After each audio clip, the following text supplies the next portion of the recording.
नमस्कार, स्वागत आपका। मैं हूं आपके साथ मनूरा सक्सेना। क्या सच में प्रदर्शनकारियों को सजाए मौत नहीं देगा ईरान?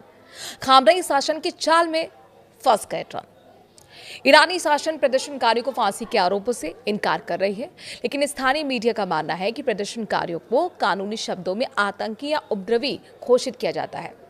आरोप बदलते ही सजा भी बदल जाती है और कई मामलों में सजाए मौत का रास्ता खुल जाता है। ईरान में जारी सरकारी विरोधी प्रदर्शनों के बीच ईरानी शासन के हालिया बयानों ने अंतर्राष्ट्रीय स्तर पर एक तरह की राहत का माहौल बना दिया है, लेकिन स्थानीय मीडिया और मानवाधिकार संगठनों के आकलन के मुताबिक ये राहत भ्रामक हो सकती है। ईरान के एक स्थानीय मीडिया संस्था की माने तो प्रदर्शनकारियों के खिलाफ कार्रवाई का तरीका बदल गया है, न कि सख्ती खत्म हो गई है।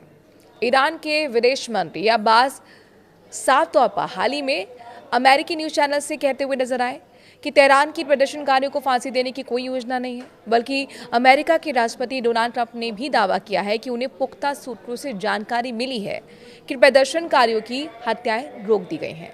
व्हाइट हाउस की प्रेस सचिव कैरोलिन लेविट ने यह भी दोहराया कि ट्रंप की चेतावनी के बाद ईरान ने एक दिन में होने वाली 800 फांसियों को रोक दिया।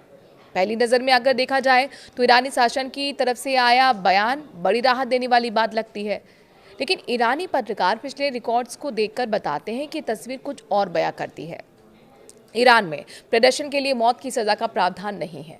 ईरान में जो प्रदर्शन हुए उनकी वजह से मौत की सजा का प्रावधान नहीं है।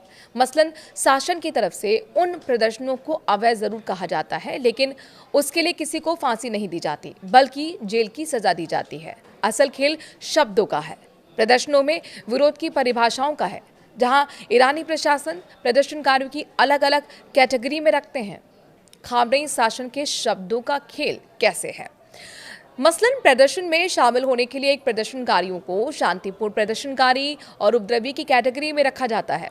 ईरानी मीडिया की माने तो बाद में इन्हीं लोगों को तोड़ फोड़ करने वालों, देशद्रोही, आतंकी या विदेशी ताकतों के एजेंट्स के रूप में कैटेगराइज किया जाता है। फिर शुरू होता है असली खेल। अब जब एक प्रदर्शनकारी को प्रदर्शनकारी की कैटेगरी से हटाकर अपराधी की कैटेगरी में शामिल किया जाता है, तब उन पर गंभीर धाराएं लगाई जाती हैं या कई बार मौत की सजा के प्रावधान वाली धाराएं भी लगाई जाती हैं। इनमें आतंकवाद या दुश्मन देश से साठगांठ के आरोप शामिल होते हैं और इन मामलों में मौत की सजा का प्रावधान है। स्थानीय मीडिया संस्थान ईरान इंटरनेशनल की रिपोर्ट की माने तो आरोप वही रहते हैं, लेकिन उनका कानूनी नाम बदल दिया जाता है। इसी वजह से सरकार ये कह सकती है कि वो प्रदर्शनकारियों को फांसी नहीं देती, जबकि हकीकत में विरोध से जुड़े लोगों को दूसरे नामों से उसी सजा का सामना करना पड़ता है। संगठन या राजनीतिक दलों को प्रदर्शन की इजाजत नहीं मिलती। ईरान सरकार बार बार कहती है कि वो शांतिपूर्ण विरोध का अधिकार मानती है, लेकिन दशकों से किसी स्वतंत्र संगठन या राजनीतिक दलों को खुले प्रदर्शन की अनुमति नहीं दी गई है। सिर्फ सरकार समर्थित रैलियों को ही इजाजत मिलती है। हालिया प्रदर्शनों में भी देखा गया है कि किस तरह विरोध प्रदर्शनों के बीच शासन समर्थक प्रदर्शनकारी किस तरह सड़कों पर उतर आए। स्थानीय पत्रकार कहते हैं कि असली खतरा ये नहीं है कि ईरान प्रदर्शन करने पर सीधे फांसी देगा, बल्कि ये है कि प्रदर्शन करने वालों की पहचान बदलकर उन्हें ऐसे अपराधों में फंसाया जाएगा जिनकी सजा मौत है।